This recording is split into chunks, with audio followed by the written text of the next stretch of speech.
स्वागत है आपका एबीपी गंगा में। आप देख रहे हैं पहाड़ प्रभात और मैं हूं आपके साथ आयुषी नेगी। और बुलेटिन की शुरुआत उत्तराखंड के मौसम के साथ करेंगे। उत्तराखंड में आज भारी बारिश का अलर्ट जारी किया गया है।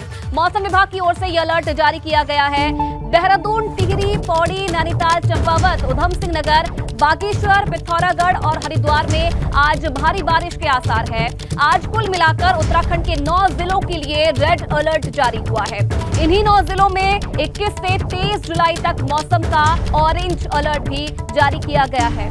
तो ये बड़ी खबर, उत्तराखंड के मौसम को लेकर 2 दिनों का रेड अलर्ट जारी किया गया है।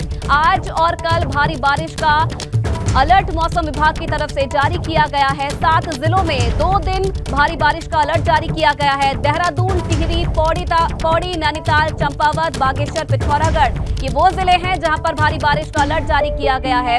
और इन्हीं जिलों में आगे आने वाले समय में भी ऑरेंज अलर्ट मौसम विभाग की तरफ से जारी किया गया है।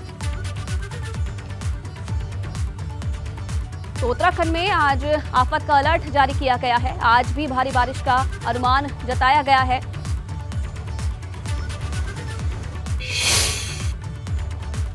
और देखिए, कुमाऊं इलाके में भी बारिश ने लोगों की मुश्किल बढ़ा दी है। बरसाती नाले उफान पर है और इस वजह से लोग जान जोखिम में डालकर सफर कर रहे हैं।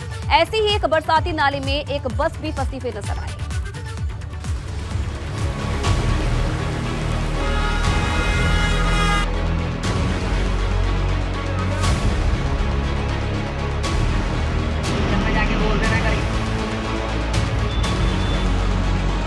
कुमाऊं के कई इलाकों में बारिश कहर बरपा रही है। रामगढ़ में धनगढ़ी नाले में फिर से उफान आ गया और कई वाहन फंस गए।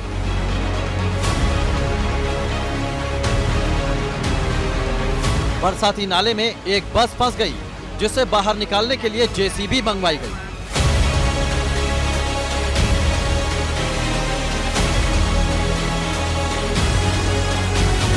पानी का बहाव इतना तेज है कि बस को बाहर निकालने के लिए काफी मशक्कत करनी पड़ रही है। धनगढ़ी नाले में जैसे आप जानते हैं कि हर साल जो है जब भी उसमें भारी बरसात होती है तो उसमें मलबा आने और अत्यधिक पानी आने से वहाँ पे ट्रैफिक रुक जाता है। सुबह भी एक बस थी, लेकिन उस समय पानी थोड़ा सा कम हुआ था, उसने निकालने की कोशिश करी, लेकिन चूंकि मलबा था उसमें थोड़ी देर फंसी, तो वहीं पे जो NH की जेसीबी है उसने वो पहुँची और उनको सुरक्षित निकाला और उसमें किसी तरह की कोई हानि नहीं है। अब रामनगर की इस तस्वीर को भी देखिए। हाईवे पर एक बहुत बड़ा पेड़ टूटकर गिरा है। ये पेड़ इतना बड़ा है कि इसकी वजह से हाईवे पर घंटों तक आवाजाही बाधित रही। उधर पिथौरागढ़ में भी बरसाती नाले उफान पर बह रहे हैं। इन बरसाती नालों से वाहन गुजारना लोगों की मजबूरी है। यही वजह है कि लोग जान जोखिम में डालकर सफर कर रहे हैं।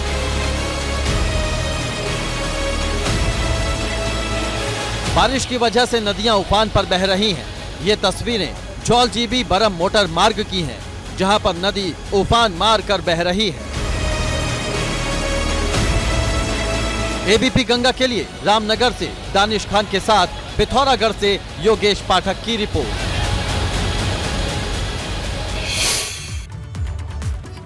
और देखिए, भारी बारिश को देखते हुए आज देहरादून में बंद रहेंगे स्कूल। देहरादून जिला प्रशासन ने भी स्कूलों की छुट्टी कर दी है।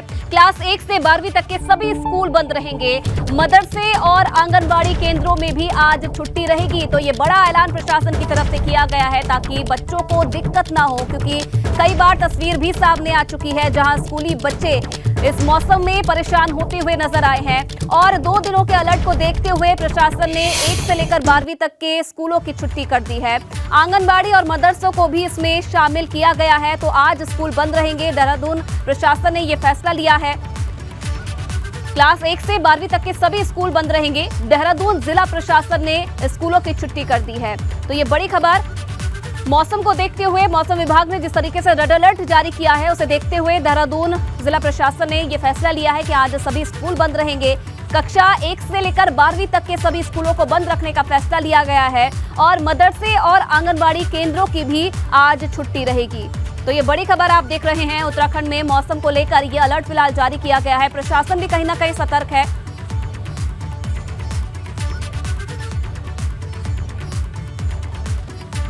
और चूंकि मौसम को लेकर प्रशासन की क्या तैयारी है, 2 दिन का यहाँ रेड अलर्ट जारी किया गया है। इसे बताने के लिए देहरादून से पंकज राणा संवाददाता सीधा लाइव इस वक्त हमारे साथ जुड़ रहे हैं।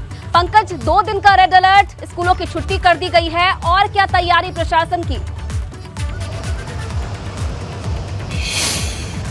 आइसु देखिए, मौसम विभाग ने आज का रेड अलर्ट जारी किया है और कल भी प्रदेश भर में रेड अलर्ट जारी रहेगा।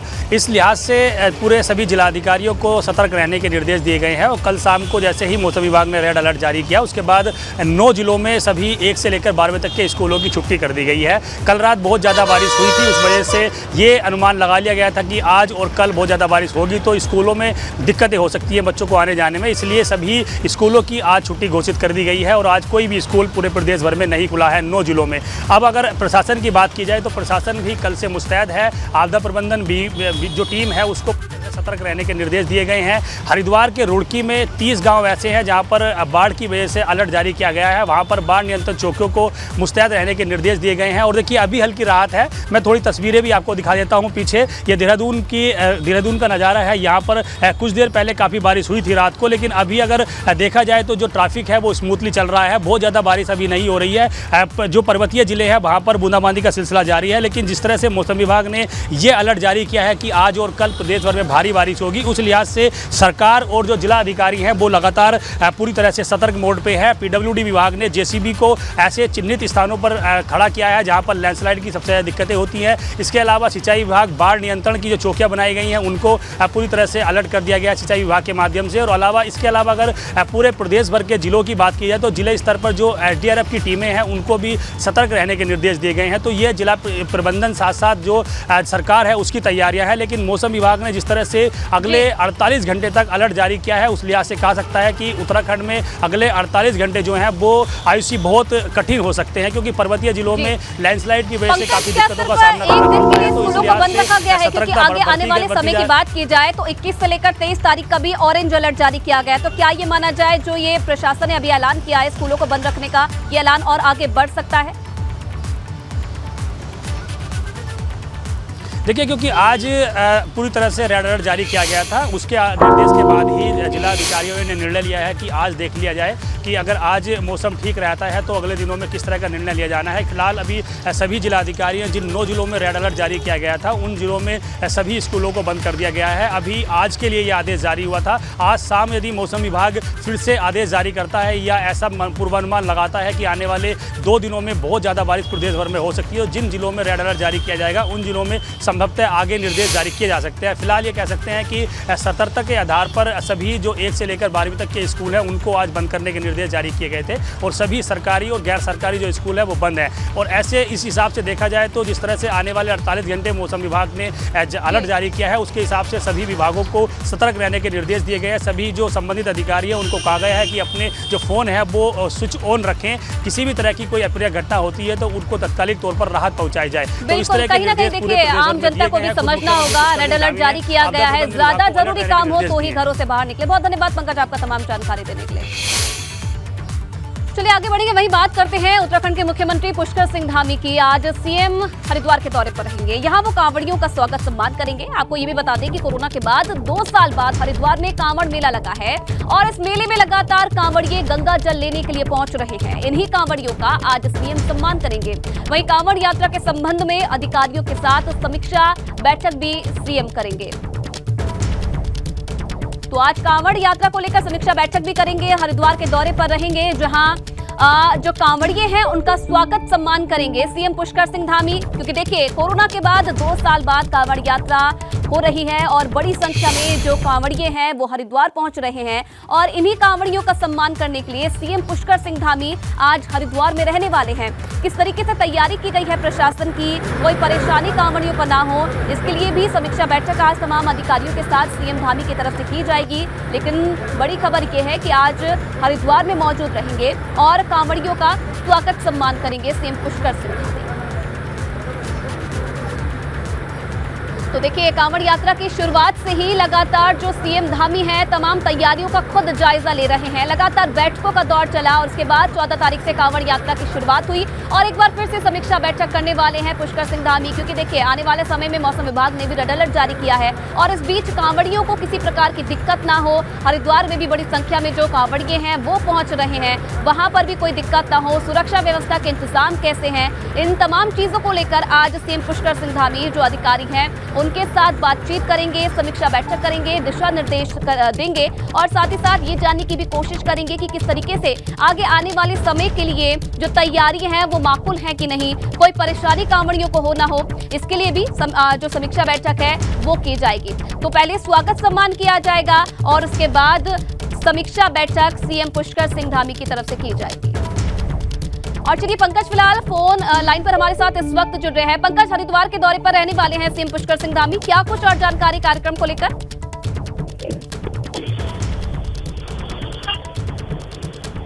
जी पंकज, आवाज आ रही है आपको? जी, सीएम धामी हरिद्वार के दौरे पर रहने वाले हैं। पंकज, कार्यक्रम को लेकर क्या जानकारी मिल रही है आपको? देखिए 10 बजे मुख्यमंत्री पुष्कर सिंह धामी का हरिद्वार में आज जाने का कार्यक्रम है और ये कार्यक्रम इसलिए तय किया गया है क्योंकि आज से कांवड़ यात्रियों की संख्या हरिद्वार में बहुत ज़्यादा बढ़ने वाली है, क्योंकि पिछले 5 दिन से पंचंग लगा हुआ था। इस वजह से कांवड़ियों की यात्रा जो है वो जो संख्या थी वो सीमित थी, लेकिन आज से कांवड़ यात्रा बहुत ज़्यादा बड़े स्तर पर होने जा रही है। इन 5 दिनों में ये अनुमान लगाया जा रहा है कि लगभग 3 करोड़ के करीब कांवड़ते इन 5 दिनों के अंदर आ सकते हैं। तो उसी को लेकर मुख्यमंत्री पुष्कर सिंह धामी पहले डामकोठी में जाकर तमाम कांवड़ियों का स्वागत करेंगे और उनको हरी झंडी दिखाकर रवाना करेंगे। उसके अलावा जो क्योंकि कांवड़ यात्रा अभी तक किस स्तर पर हुई है, किस तरह की कांवड़ यात्रियों को सुविधा दी गई है और आने वाले दिनों में क्योंकि बहुत बड़ी संख्या में कांवड़ यात्री हरिद्वार पहुंचेंगे 26 तारीख तक, तो उसको लेकर तमाम अधिकारियों से फीडबैक भी लेंगे मुख्यमंत्री पुष्कर सिंह धामी और ये माना जा रहा है कि कुछ कड़े निर्देश भी दे सकते हैं, क्योंकि अभी तक अगर देखा जाए तो कांवड़ यात्रा में जो संख्या रही है वो बहुत सीमित आधार पर रही है। कल ही की अगर बात की तो मंगलवार को तकरीबन 18 लाख के करीब कांवड़ यात्री कल गंगा जल लेकर हरिद्वार से रवाना हुए थे, लेकिन आज से यानी कि 20 तारीख से लेकर 26 तारीख तक ये संख्या हर रोज बहुत ज्यादा बढ़ने की उम्मीद जताई जा रही है। कांवड़ यात्रियों को किसी भी तरह की दिक्कत ना हो, हर तरह से उनको व्यवस्था मुहैया कराई जाए, तो इन तमाम चीजों का निर्देश मुख्यमंत्री आज पुष्कर सिंह धामी देंगे और अधिकारियों से फीडबैक लेंगे। नजर बनाए रखिएगा आप खबर पर। तमाम जानकारी के लिए आपका बहुत बहुत धन्यवाद। तो देखिए, कहते हैं कि इंसान जब एक बार ठान ले तो कोई भी मंजिल पार कर सकता है और ऐसा ही कुछ कर दिखाया है 97 साल की हरवंत कौर ने, जो कि 97 साल की उम्र में भी 6 किलोमीटर का पैदल सफर तय करके हेमकुंड साहिब पहुंची।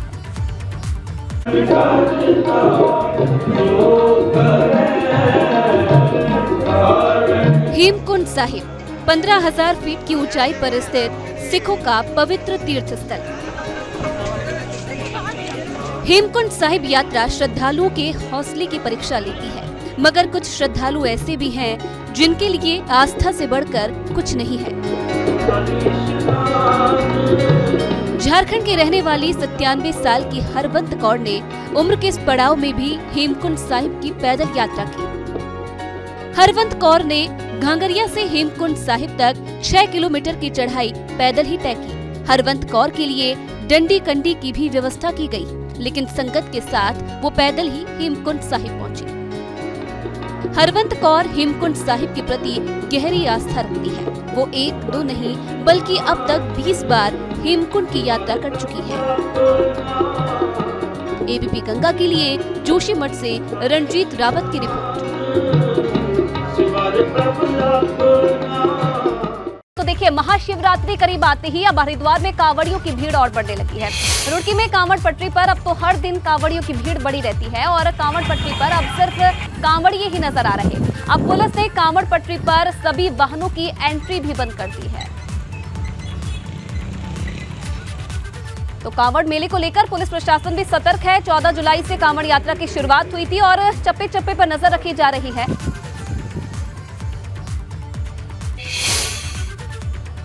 तो देखिए, हरिद्वार में होने वाले त्रिस्तरीय पंचायत चुनाव को लेकर भाजपा ने रणनीति बनानी शुरू कर दी है। पहले चरण में भाजपा ने प्रत्याशियों के चयन के लिए 3 सदस्यीय कमेटी का गठन किया।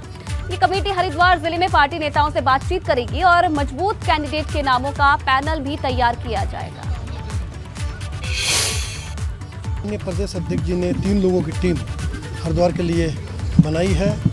सभी जिला पंचायत क्षेत्रों में जाकर के और जो भारतीय जनता पार्टी के वरिष्ठ और कर्मठ कार्यकर्ता होंगे और जिताऊ कार्यकर्ता होंगे, उनका एक पैनल बना करके हम माननीय प्रदेश अध्यक्ष जी को सौंपेंगे और उसके पश्चात ही अपने जो प्रत्याशी हैं उनको भारतीय जनता पार्टी अलग अलग जिला परिषद क्षेत्रों में।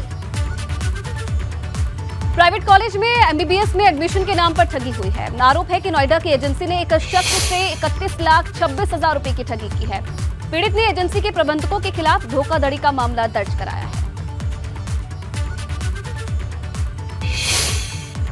सारा ट्रांजैक्शन करके 31,26,000 मैंने उनके अकाउंट में डिपॉजिट कराया है और हमने कहा हमने इतना पैसा दिया है, हमें पैसा रिटर्न कर दो। कह रहे नहीं, हम आपका एडमिशन हम दुर्गापुर बंगाल में कर देते हैं। बंगाल हम लोग गए, वहाँ पे सडन उन्होंने जब हमारा कि एडमिशन आपका हो गया है, वहाँ का एक प्रोविजनल अलॉटमेंट लेटर दिया और सडन हमसे 1.5 करोड़ रुपए की मांग करने लगे। हमने 95 लाख में वहाँ पे डन किया था कि पूरा पैकेज 95 लाख में दे देंगे। इन्होंने हमसे 1.5 करोड़ रुपए का डिमांड किया और हम लोग मिडिल क्लास लोग 1.5 करोड़ रुपए एक साथ कहाँ से लाएंगे, तो हम वहाँ से वापस आ गए। शिकायत करता है नीरज कुमार, उन्होंने अपने रिश्तेदार को एमबीबीएस में एडमिशन दिलाने के लिए एआर ग्रुप कोई वो है एआर ग्रुप, उसको 32-33 लाख रुपए दिए हैं एडमिशन के नाम पर। तहरीर दी गई है, इसमें अग्रिम कार्रवाई की जाएगी।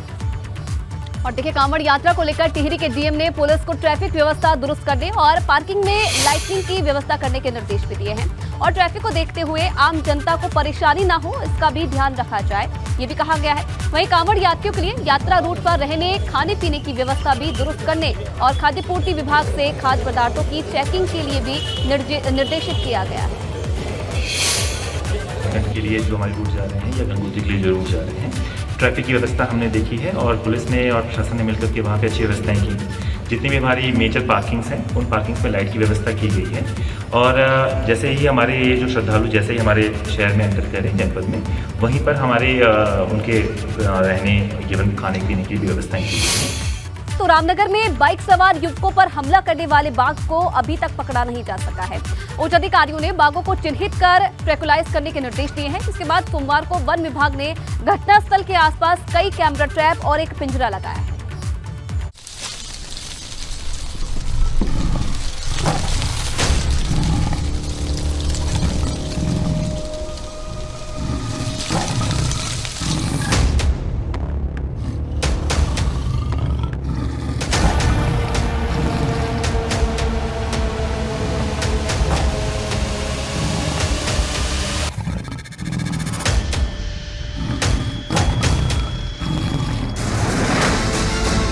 रामनगर में बाइक सवार युवकों पर हमला करने वाले बाघ की खोजबीन हो रही है। घटनास्थल के आसपास कई कैमरा ट्रैप लगाए गए हैं, जिनके लिए बाघ का सुराग तलाश करने की कोशिश हो रही है। बाघ के खतरे को रोकने के लिए प्रशासन हर तरह के प्रयास कर रहा है। यहाँ पर कैमरा ट्रैप लगाए गए हैं जिससे बाघ की मूवमेंट को कैद किया जा सके कैमरे में और पता चल सके कि बाघ किस ओर मूवमेंट कर रहा है। ये कैमरा है, इसके सामने एक और कैमरा लगाया गया है ताकि बाघ इस बीच से अगर गुजरे तो उसकी पहचान हो सके कि वो कौन सा बाघ है और उसका मूवमेंट कैसा है। यहाँ पर इसको लगाने का सिर्फ एक ही मकसद है कि किस तरह से बाघ अपनी चहलकदमी कर रहा है और जंगल में से निकल के गांव की तरफ कब जाता है कब आता है, इसकी मूवमेंट इनको लगातार मिलती रहे। इसके लिए लगातार यहाँ पर गश्त की जा रही है, कैमरा ट्रैप लगाए गए हैं ताकि बाघ की लोकेशन ये ट्रेस कर सके। बाघ का खतरा लगातार इस क्षेत्र में बना हुआ है और जो ग्रामीण हैं वो लगातार खतरे की जद में जीने को मजबूर हैं। बाघ की मूवमेंट आबादी वाले इलाके के आसपास देखी जा रही है और इसीलिए ग्रामीण दहशत में है। बहुत ज़्यादा खतरा है क्योंकि अभी ये इंटर कॉलेज यहीं पास में ही है और बच्चों का खतरा ज़्यादा है क्योंकि अभी ये चौथा हादसा हो चुका है। 3 लोग तो मार दिए इसने और जो पागल लोग हैं उनकी गिनती नहीं है क्योंकि वहाँ कोई उसका पूछने वाला नहीं है। धनगढ़ी में ये बाघ 2 लोगों को शिकार बना चुका है, जिसके बाद से ही इस बाघ को पकड़ने के लिए अभियान शुरू हुआ। शुक्रवार को बाघ ने बाइक सवार युवकों पर हमला किया था, जिसमें एक युवक की मौत हो गई थी। बाघ का खतरा इस क्षेत्र में लगातार बना हुआ है। आप देख सकते हैं किस तरह से उस बाघ के पैरों के निशान हैं। जो बाघ इस गांव के आसपास टहल रहा है, लोगों के लिए ख़तरा बना हुआ है। इस बाघ की मूवमेंट लगातार इस क्षेत्र में बनी हुई है। न केवल एक बाघ, यहाँ आसपास लगभग 3 से 4 बाघ के पैरों के निशान हैं, जिससे लोग काफ़ी अपने आप को ख़तरे में महसूस कर रहे हैं। लगातार वो बाघ इस गांव के आसपास बना हुआ है, जिससे लोग अपने आप को काफ़ी असुरक्षित महसूस कर रहे हैं, क्योंकि बाघ एक नहीं है, एक से ज़्यादा हैं और गांव वाले इससे काफ़ी चिंतित हैं। वन विभाग को जानकारी मिली है कि धनगढ़ी क्षेत्र में 4 बाघों का मूवमेंट है। इनमें एक बाघिन और 2 बाघ शामिल हैं, जबकि एक वयस्क बाघ की मौजूदगी के बारे में पता चला है। जिन बाघों का मूवमेंट यहाँ पर हो रहा है उसको उनका चिन्हीकरण किया जा रहा है।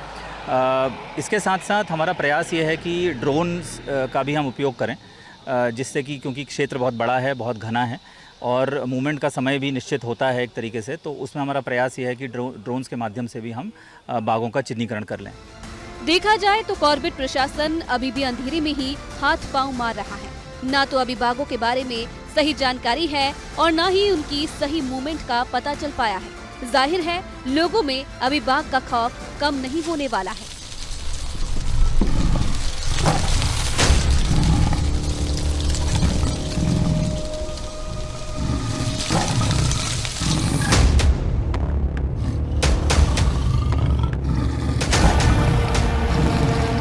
एबीपी गंगा के लिए रामनगर से दानिश खान की रिपोर्ट।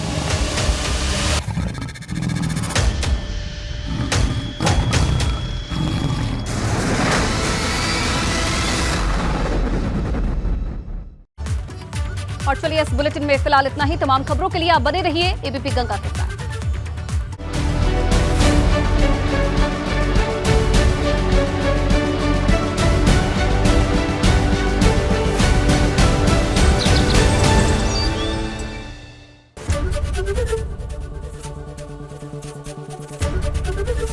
एबीपी गंगा, खबर आपकी, जुबान आपकी।